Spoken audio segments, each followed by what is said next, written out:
Today's story is one that will leave you with more questions than answers. It's a chilling reminder that sometimes the people we trust the most can turn out to be the very ones who hurt us the deepest. Before we dive into the heartbreaking story of Betty Bowman, be sure to hit that subscribe button and comment below where you're watching from. I'd love to know where you are tuning in as we piece together this tragic and complex case. Betty Bowman was born in Kansas City, Missouri, where she spent her childhood and early adult life. Growing up in a middle-class family, she developed a passion for health care and helping others from a young age. Her family often described her as an intelligent and driven individual who dedicated herself to excelling in whatever she did.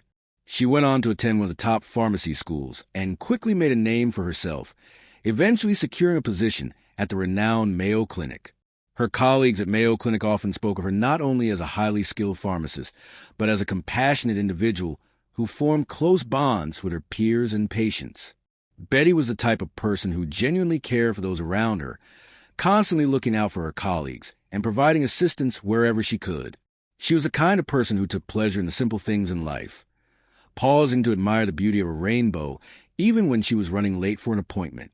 Betty was well regarded both professionally and personally, embodying a sense of kindness and compassion that many found rare in today's fast-paced world. She was seen as a beacon of light, someone whose warmth was infectious. This fact alone makes her tragic death all the more devastating.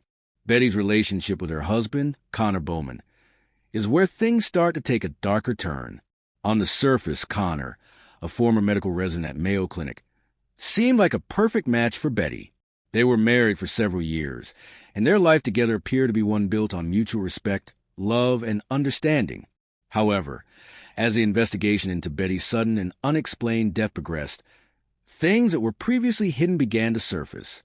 Early in their marriage, Connor had been described as an ambitious and hard-working individual, but there were subtle signs of tension that may have existed beneath the surface. According to sources close to the couple, there had been disagreements between Betty and Connor in the years leading up to her death. While their marriage appeared stable from the outside, friends and family members spoke of underlying issues, including financial stress and Connor's increasing dissatisfaction with his career. These stresses could have contributed to the tension in their relationship, although the full extent of their personal conflicts has yet to be fully revealed. One of the most significant aspects of their relationship that raises suspicion is Connor's financial situation. Although he had been a medical resident at Mayo Clinic, he had accumulated substantial debts, which may have added to the strain on their relationship. There are reports suggesting that Betty was the primary breadwinner of the household, and Connor's frustration with his financial standing may have played a role in his decision to act out of desperation. Betty's tragic death occurred on August 20th, 2023, after she was admitted to Mayo Clinic St. Mary's Hospital with symptoms of severe illness that initially appeared to be food poisoning. Her condition deteriorated rapidly, and despite all efforts by medical professionals to save her, she died due to organ failure. At first, the cause of her symptoms was attributed to a rare and often misunderstood condition called hemophagocytic lymphohistiocytosis, HLH. However, as the investigation continued, it became clear that there was much more to Betty's death than initially thought. Betty's toxicology reports revealed the shocking truth. She had been poisoned with colchicine, a medication typically used to treat gout. Colchicine is highly toxic in large doses and can cause devastating organ failure. The presence of colchicine in her system raised immediate suspicions that she had been deliberately poisoned.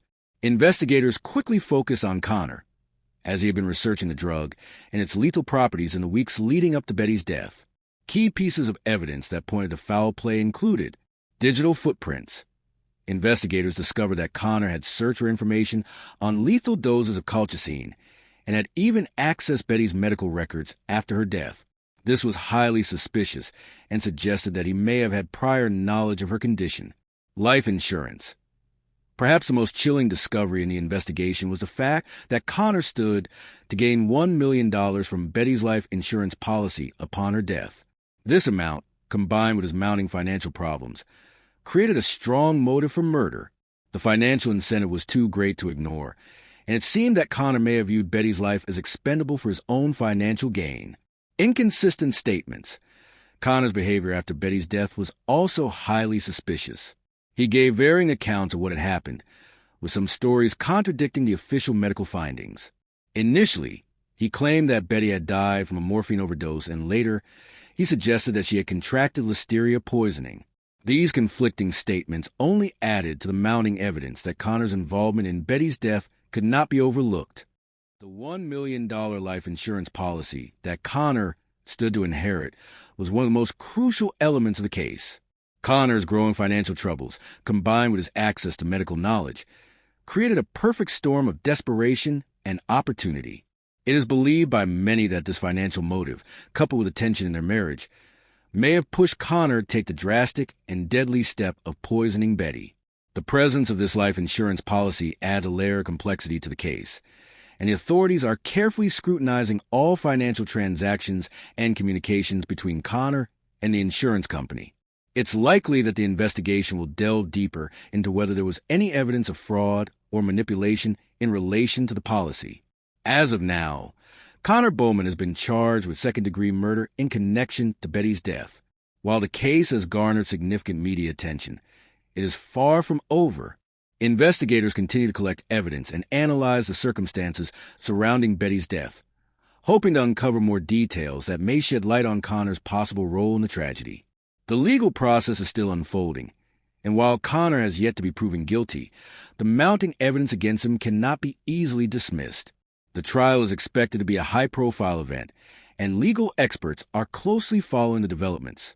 Betty's family, friends, and colleagues are eagerly awaiting justice, hoping that the truth will finally come to light and that the person responsible for her death will be held accountable.